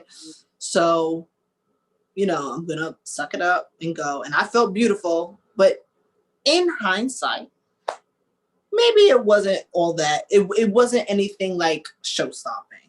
It was a pretty dress. It was pretty how I accessorized it, but it wasn't like, you know, like take your breath away. Yeah. So I was fine with it. And then I was also going to walk labels that night. That would have been my first time walking labels. And I go up and I take my dress off and I put my sweatpants back on. And my cousin's like, I'm like, well, now we're just going to watch the rest of the ball. And it was her first latex ball. And she goes, you're not going to walk again? And I was like, no. And she's like, oh no, this outfit is heavy. You're going to walk again. We carried this thing. Like, no, you're going to walk labels. And I was so scared. And mind you, right. I'm having this conversation with her and I'm watching Stephanie get dressed.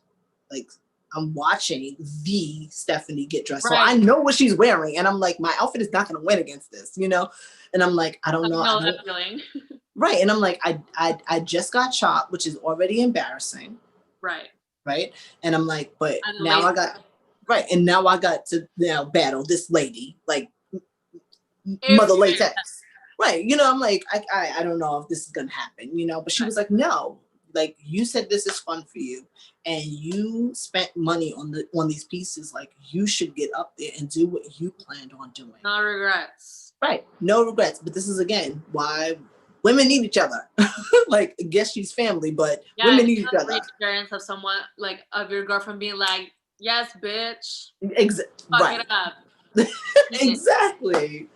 So I got dressed and I got ready to walk, and that was the night. I feel that was the night that Roxy made her moment. It was me, and it was so crazy because I'm like, it's me up here with 3 icons, and I sat down an icon on final battle for labels, and I didn't have to win, but I think that me stepping outside and really taking my stance on it changed a lot of things. I will always be in gratitude and honor of Jack, because when I tell you I was shaking like a leaf, like I was like shaking, and he pumped me on to even get me to announce what I had on. And that, like, if you ever seen this, the clip is like the Ferragamo clip.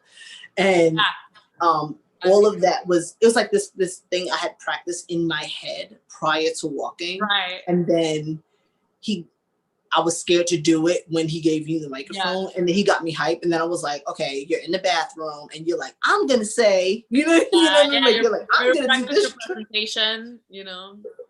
Like, right. And welcome, it's like, ladies and gentlemen. Right. So all this thing that I had practiced, I'm like, I'm gonna do it. And then I just did it, you know. And then I was like, wow, I could not believe I did it. And then for me, it was seeing, God rest his soul, Hector Extravaganza, stand up and clap. And for me to get my 10s from Icon or Chanel, who had just chopped me from best dress, you know, like, to me, I was like, that's what I needed. Like, that's what I needed. That's like, what's it called? Your not revenge, your damn it. Your I don't know, like, that was my comeback moment. Yeah. That was my comeback. So then I felt comfortable walking again. It was also at that same ball that I saw Arturo Mugler. He did LSS, and for whatever reason, and this is gonna sound so crazy, but for whatever reason, I saw him walk, and he starts voguing, and I'm like, oh my God, I love his vogue.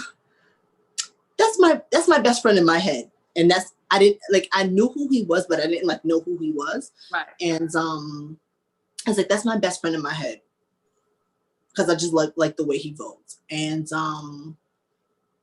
I think it took me a year. I was still like walking, whatever, but it took me a year, and I won Women's Best Dress of the Year the next year. Because you were walking through the state. I'm sorry? In New York, or when you were walking state to state? I won in New York. That was the last awards ball that we had, was I think that 2018. Was it 2018? No, because it's 2020. So that happened in 2017. So then the latex ball 2016, something like that. But yeah, so I won Women's Best Dress of the Year, which is the first time, like, when you think of women in fashion for ballroom, I think I'm number 4 of consistent. I'll say of consistent. No. There's way more than 4. But I'm saying, like, in the last, I'll say the 20 years that I've been in ballroom. When someone talks about women in fashion categories, your name definitely comes up. Like, I hope so, but I'm glad that it does. You know what I mean? Like, I hope so, but I'm glad that it has happened, and like, I'm telling you, like, it has happened in the conversation for sure. Like, your name comes up. It's associated. Like, I associate women's fashion in ballroom with your name. That's amazing, and I'm so humbled. But then I also think about, like, who came before me. You know, you have like Jamie Balenciaga, you got Baby Garçon, Monique Tuscany Ebony, Susan Ebony, like Misty Prada, Chanel. That's women we should also learn about. Like, right, exactly. Like, these women who, like, I mean, sense of style is like amazing. Yeah. So, what was I talking about? Ballroom. Oh, right. So I win of the year, and I believe, to be honest, I think that Jamie Balenciaga won Best Dressed Woman like 10 years in a row. Like, and then me. Like, I don't know. Right. So it was like a thing. That's huge. Yeah, it was a thing. Like it was a thing. It was, oh my God, I was about to cry. Because I didn't even know I was nominated. And then Jack was like, hey, you won. And I was like, who? And he's like, you. Like, that's not real. That's not real. So that was really honoring. But I remember finally sending a text to Arturo and saying, okay, I want to be in the house. And he just texted me back and was like, finally. And that was it. Like, finally, what was what were we waiting on, you know? Yeah, so I know that this is my forever home. I'm not going anywhere. Like, I'm gonna get Mugler tattooed on my forehead. It's that insane. Not on your forehead. It is. Yeah, my husband's gonna be like, "What's wrong with you?" But yeah, no, this is my forever home, and I'm glad that I finally found a family. Oh, God. The word was redemption. Mika just told me. Oh, redemption. That was like, my redemption. I'm sure. Sometimes I blank. I live in a world of blank. So my life is blank. And speaking of the chat, if anyone has any questions for Roxy before we wrap it up regarding anything of this conversation, please put it in the chat. And ask away. But yeah, so Mugler, new home forever. New home, super happy. And yeah, like I'm glad that I found a place where my knowledge of the scene is respected. I don't feel ostracized. Like I'm so included. Like I'm too included. Like that's David calling me, you know, like I'm so included. But I feel like I have a voice and I can affect change. And that is very comforting. That is very comforting to feel as if I was going through my life, you know, looking for this connection outside of ballroom that I found, you know, and that to me is a prize. And I will fight tooth and nail for Mugler, period. And all of my brothers and sisters. Feels like it for sure. That's the vibe I get from them too. Yeah. You come for one, you come for the whole pack. That's right. So yeah. But yeah, to wrap it up, any last words regarding the women ballroom scene, well, the WBT we and the contribution of women right now, like anything that you want to say that you haven't said? We erase ourselves. We are not erased. Keep going. Has to happen. Believe in yourself. Not every day is going to be your best day, but when your best day comes, right. But when your best day comes, it is the best day.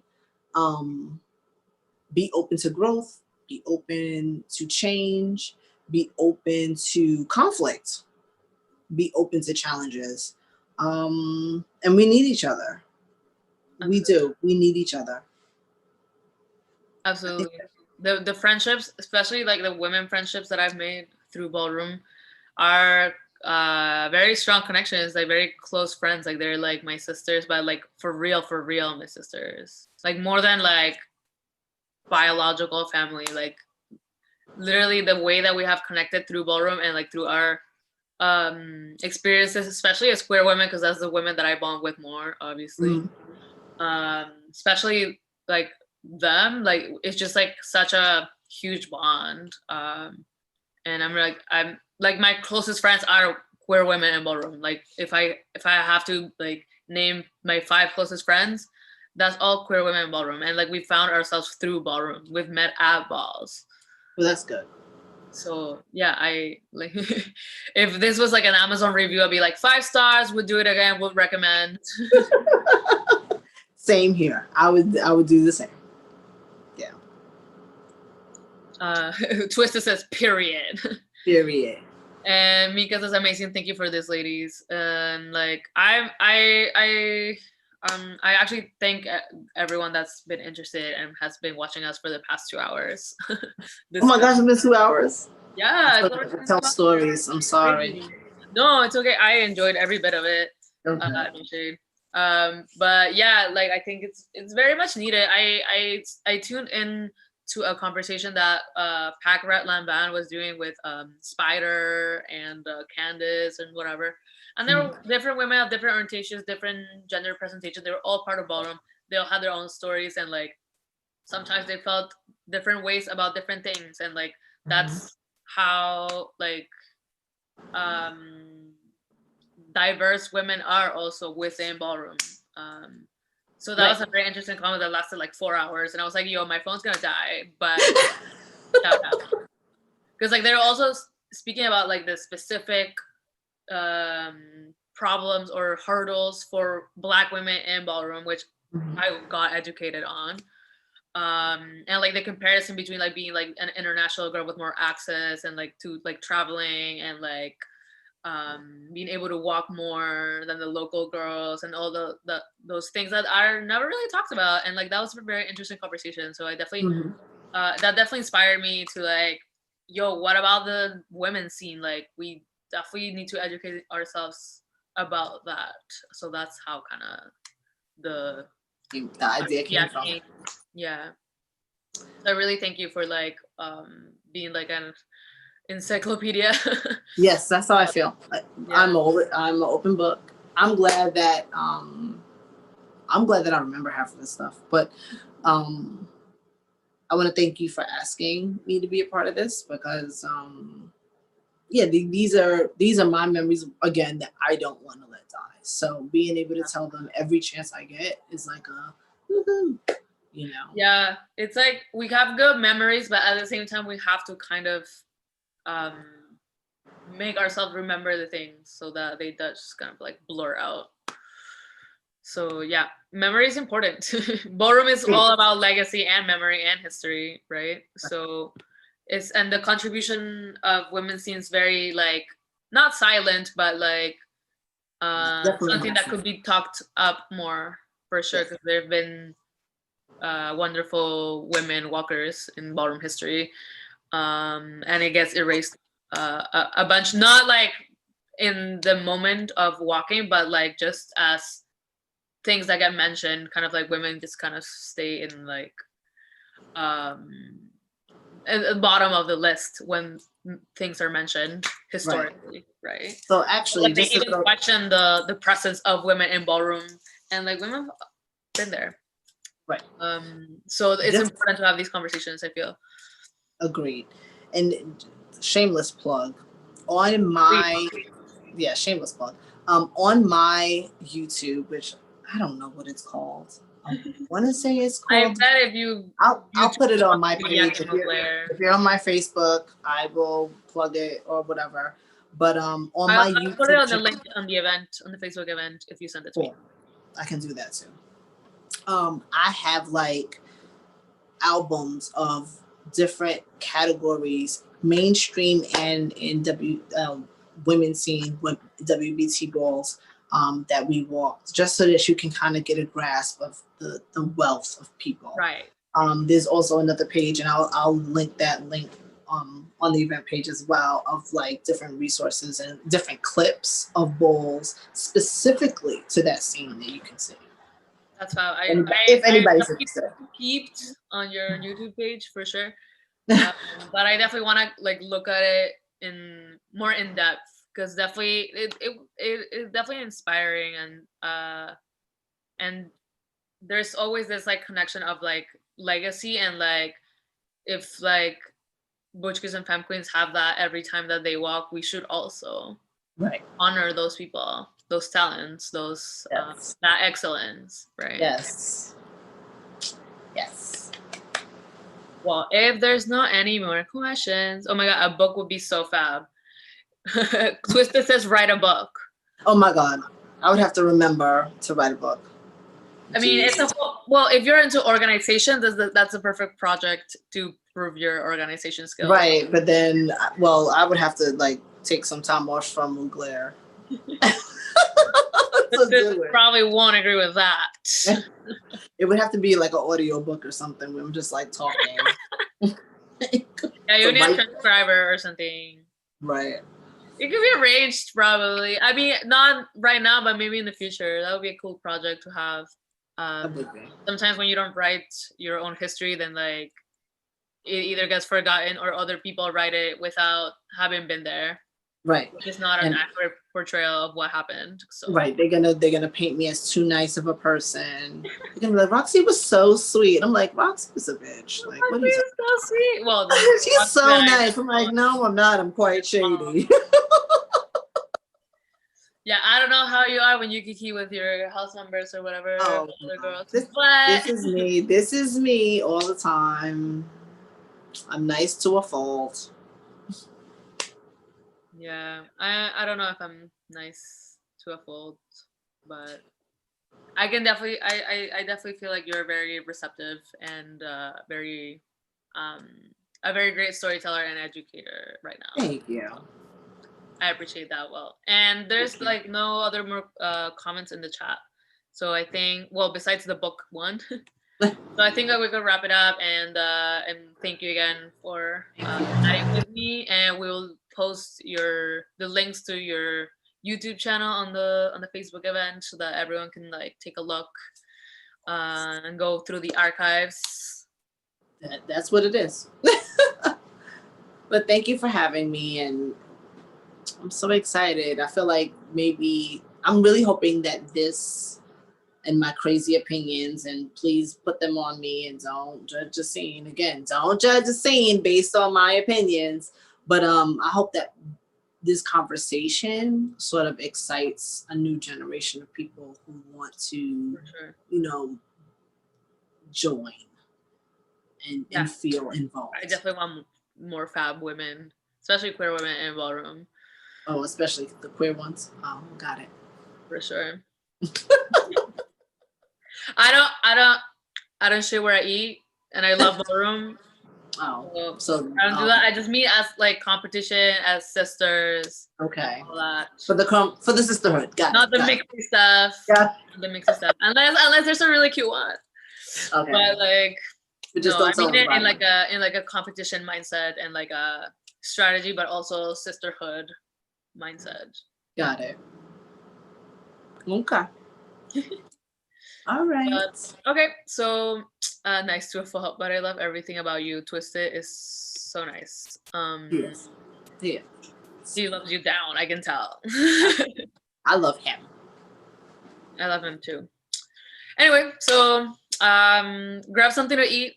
I'll do the same. And thank you so much for all the information, education, stories. Well, whenever you need more, I'm pretty sure I can remember something. But thank you for having me. I enjoyed it. Bye. Bye.